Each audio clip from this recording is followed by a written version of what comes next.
Hello friends, welcome to PSS learning. Friends, आज हम इस वीडियो में परफेक्ट प्रेजेंट परफेक्ट टेंस को हम पढ़ेंगे और इसके हिंदी वाक्यों को हम इंग्लिश में ट्रांसलेट करना सीखेंगे। तो आप इस वीडियो में लास्ट तक बने रहे और इस वीडियो को पूरा ज़रूर देखें और वीडियो को लाइक ज़रूर करें। तो हम वीडियो शुरू करते हैं। तो यहाँ पर हम प्रेजेंट परफेक्ट टेंस में हम अफर्मेटिव सेंटेंसेस बनाना सीखेंगे। अफर्मेटिव सेंटेंस का मतलब होता है सकारात्मक वाक्य।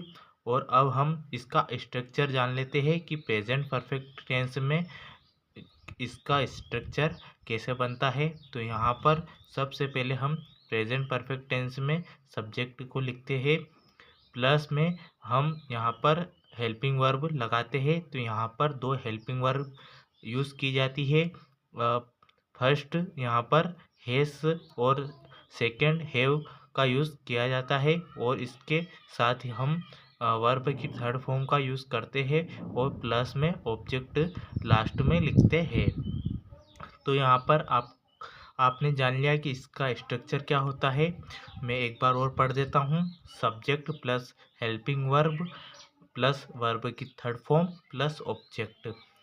अब यहाँ पर हम जान लेते हैं कि प्रेजेंट परफेक्ट टेंस की पहचान क्या होती है। तो यहाँ पर जिस वाक्य के अंत में चुका है, चुकी है, चुके हैं वो है, ये सब आते हैं, तो वहाँ पर कौन सा टेंस होता है। तो वहाँ पर प्रेजेंट परफेक्ट टेंस होता है। और यहाँ पर जो हेल्पिंग वर्ब है हैस और हैव किस सब्जेक्ट के साथ लगती है, तो हम यहाँ जान लेते हैं। तो आप यहाँ पर देख सकते हैं, मैंने लिख लिया है यहाँ पर ही, सी, इट और नेम के साथ हम हेज का यूज़ करते हैं और आई, वी, यू, दे के साथ हम हैव का यूज़ करते हैं। तो यहाँ पर ही, सी, इट, नेम सिंगुलर सब्जेक्ट के साथ में हेज और सिंगुल और प्लूरल सब्जेक्ट के साथ में हम हैव का यूज़ करते हैं।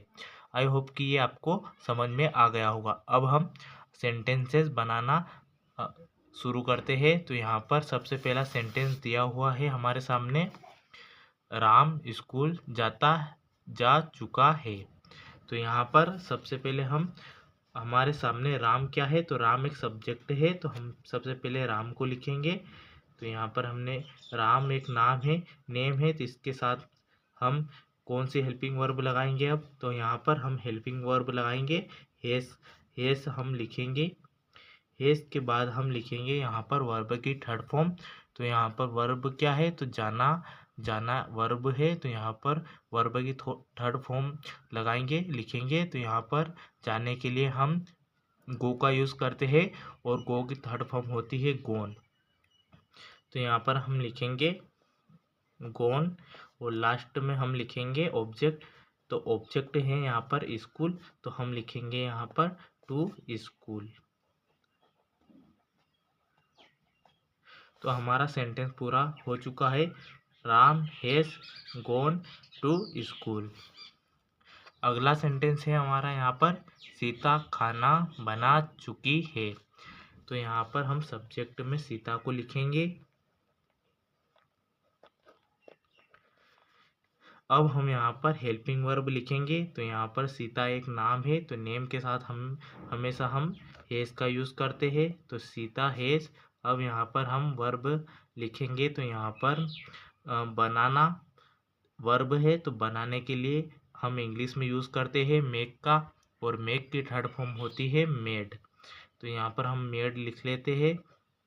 अब यहाँ पर लास्ट में हम लिखेंगे ऑब्जेक्ट। हमारा ऑब्जेक्ट है यहाँ पर खाना, तो खाना को हम लिखते हैं फूड इंग्लिश में। तो यहाँ पर हमारा पूरा हिंदी से इंग्लिश ट्रांसलेशन हो गया है प्रेजेंट परफेक्ट का। तो यहाँ पर हम पढ़ लेते हैं, सीता हैज मेड फूड। अगला है हमारा थर्ड वाला, वहाँ काम कर चुका है। तो यहाँ पर वहाँ के लिए हम यूज़ करेंगे ही, क्योंकि ही का यूज़ लड़के के लिए करते हैं। और यहाँ पर हम लिखेंगे अब हेल्पिंग वर्ब। हमारी हेल्पिंग वर्ब आएगी यहाँ पर हैज़। ही के साथ में। अब हम लिखेंगे वर्ब की थर्ड फॉर्म। तो यहाँ पर काम करना, इसके लिए हम यहाँ पर लिखेंगे डन, और लास्ट में ऑब्जेक्ट है यहाँ पर काम, तो काम को हम लिखेंगे वर्क। यहाँ पर हमने करने के लिए डन का यूज़ किया है। तो हमारा पूरा सेंटेंस बन चुका है, ही हैज़ डन वर्क। अगला सेंटेंस है हमारा, अगला वाक्य पढ़ लेते हैं। तुम पुस्तक पढ़ चुके हो। तो यहाँ पर सब्जेक्ट में तुम का यूज़ करेंगे। तो यहाँ पर तुम के लिए हम यू लगाएंगे, उसके साथ में हेल्पिंग वर्ब हमारी हैव आएगी, क्योंकि ये प्लूरल सब्जेक्ट है। अगला हम लिखेंगे यहाँ पर वर्ब की थर्ड फॉर्म। तो हमारी वर्ब है यहाँ पर पढ़ना, पढ़ने के लिए हम यहाँ पर रीड लिखेंगे। तो यहाँ पर रीड की थर्ड फॉर्म रीड,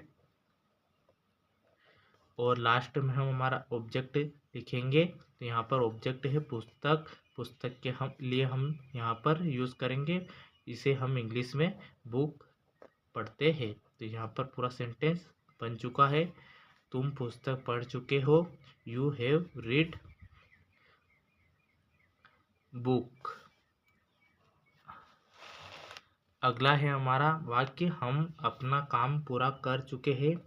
तो यहाँ पर सब्जेक्ट में हम के लिए वी लिखेंगे, वी के साथ में हम हेल्पिंग वर्ब लगाएंगे हैव। अब हम वर्ब की थर्ड फॉर्म लिखेंगे। तो यहाँ पर पूरा करने के लिए हम यहाँ पर लिखेंगे फिनिश्ड, और लास्ट में हम लिखेंगे ऑब्जेक्ट। तो यहाँ पर ऑब्जेक्ट से पहले हम यहाँ पर अपना के लिए हम लिखेंगे और वर्क। अगला वाक्य है मैं घर आ चुका हूँ।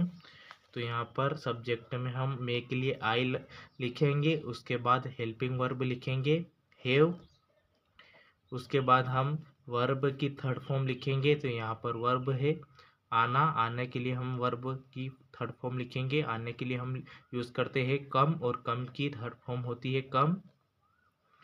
और यहाँ पर लास्ट में हम ऑब्जेक्ट में लिखेंगे हाउस।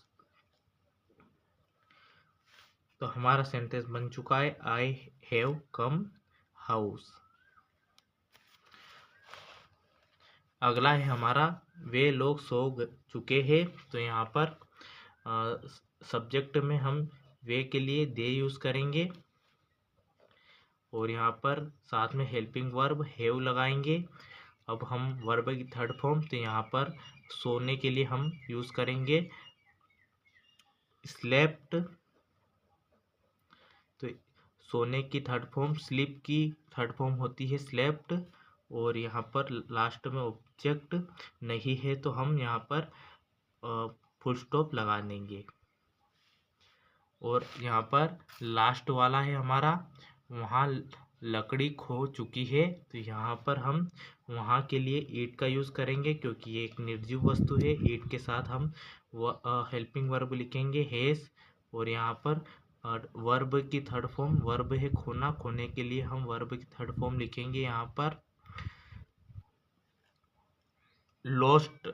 तो यहाँ पर हमारा पूरा सेंटेंस बन चुका है, क्योंकि इसमें यहाँ पर लास्ट में ऑब्जेक्ट आएगा। तो लकड़ी के लिए हम यहाँ पर वुड का यूज, वुड लिखेंगे लकड़ी को इंग्लिश में। तो यहाँ पर पूरा सेंटेंस अब हमारा बन चुका है, इट हैज़ लॉस्ट वुड।